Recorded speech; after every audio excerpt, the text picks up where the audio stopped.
Hello friends, पिछले दो videos में हमने जनरलाइज्ड ट्रांसडक्शन और स्पेशलाइज्ड ट्रांसडक्शन इन बैक्टीरिया के बारे में डिटेल में डिस्कस किया। इन्हें देखने के लिए आप डिस्क्रिप्शन बॉक्स पर दिए गए लिंक पर क्लिक कर सकते हैं। इस वीडियो में हम ट्रांसडक्शन के एप्लीकेशन को देखेंगे। ट्रांसडक्शन का न्यूमरस एप्लीकेशन है मॉलिक्यूलर बायोलॉजी और बायोटेक्नोलॉजी में। आइए हम इन्हें एक एक करके देखते हैं। पहला है जेनेटिक मैपिंग।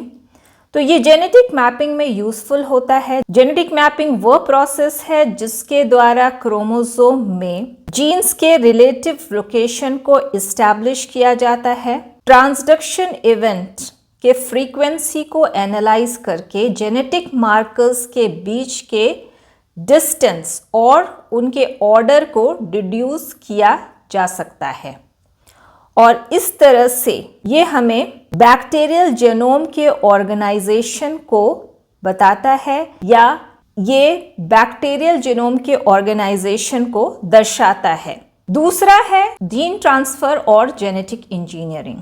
तो ट्रांसडक्शन को जीन ट्रांसफर और जेनेटिक इंजीनियरिंग में भी यूज किया जा सकता है। रेसिपिएंट बैक्टीरिया में स्पेसिफिक जीन ऑफ इंटरेस्ट या फॉरेन जीन्स को इंट्रोड्यूस किया जा सकता है और इस तरह से डिजायर्ड फीचर्स का ट्रांसफर किया जाता है या जीन फंक्शन की स्टडी की जाती है और वे उस स्थिति में भी बेनिफिशियल होते हैं जब बैक्टीरिया को किसी दूसरे मेथड या किसी अन्य मेथड से ट्रांसफॉर्म नहीं किया जा सकता है, जैसे ट्रांसफॉर्मेशन और कंजुगेशन। और इसमें जो जेनोम फ्रेगमेंट जो कि ट्रांसड्यूस होते हैं उनका साइज स्मॉल होता है क्योंकि वायरल पार्टिकल्स में जेनोम के स्मॉल साइज ही पैक्ड हो सकते हैं। तीसरा एप्लीकेशन है जीन थेरेपी में। ट्रांसडक्शन को भविष्य में जीन थेरेपी में भी यूज किया जा सकता है। यह वो साइंस है जिसके द्वारा फंक्शनल जीन्स को टारगेट सेल में डिलीवर करके जेनेटिक प्रॉब्लम्स को करेक्ट किया जा सकता है।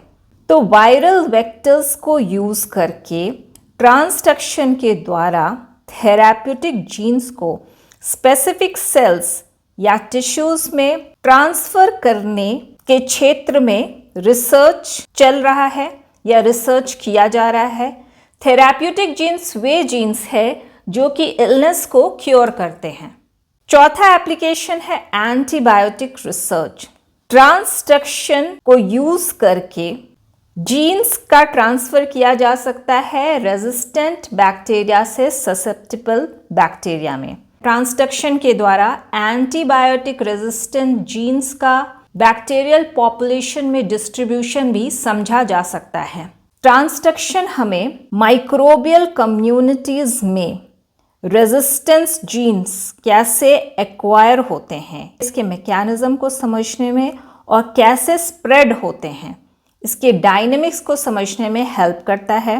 तो एंटीबायोटिक रेजिस्टेंस हेल्प करता है बैक्टीरिया को एंटीबायोटिक के प्रेजेंस में सरवाइव करने में और जब ये एंटीबायोटिक्स के प्रेजेंट में सरवाइव करते हैं तो फास्ट पॉपुलेशन भी ग्रो करता है।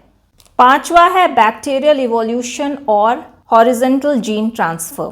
ट्रांसडक्शन बैक्टीरियल इवोल्यूशन को प्रमोट करता है। जेनेटिक मटेरियल में जो एडवांटेजेस फीचर प्रेजेंट होते हैं उसे ट्रांसडक्शन के द्वारा बैक्टीरियल स्पीशीज या स्ट्रेन्स के बीच ट्रांसफर किया जाता है। तो ये हेल्प करता है बैक्टीरियल पैथोजन के इवोल्यूशन। वायरुलेंस फैक्टर के एक्विजिशन, मतलब वायरुलेंस फैक्टर कैसे एक्वायर किए गए और साथ ही एंटीबायोटिक रेजिस्टेंस के डेवलपमेंट की स्टडी में। सिक्स्थ है फाज थेरेपी। फाज थेरेपी वो प्रोसेस है जिसके द्वारा बैक्टीरियोफाजेस को यूज करके बैक्टीरियल इलनेस को दूर किया जाता है या बैक्टीरियल इलनेस के अगेंस्ट फाइट किया जाता है। इन फाजेस को यूज करके जीन्स या जेनेटिक कंपोनेंट्स का ट्रांसफर किया जाता है जो कि पैथोजेनिक बैक्टीरिया को एंटीबैक्टीरियल क्वालिटी प्रोवाइड करते हैं ताकि टारगेट पैथोजन को किल किया जा सके। अगर हम सिर्फ जनरलाइज्ड ट्रांसडक्शन की बात करें तो इसका यूज किया जाता है लिंकेज इंफॉर्मेशन के स्टडी में। जीन मैपिंग में, 2 डिफरेंट बैक्टीरिया के जेनोम को कंपेयर करने में और म्यूटाजेनेसिस एक्सेट्रा में। तो अगर हम स्पेशलाइज्ड ट्रांसडक्शन की बात करें तो इसका यूज किया जाता है स्पेसिफिक जीन्स या चॉइस के जीन्स को आइसोलेट और इंसर्ट करने में एनिमल्स या प्लांट सेल्स में, ताकि उनके जेनेटिक कॉन्स्टिट्यूएंट को मॉडिफाई किया जा सके और डिजायर्ड कैरेक्टरिस्टिक्स ऑब्टेन किया जा सके।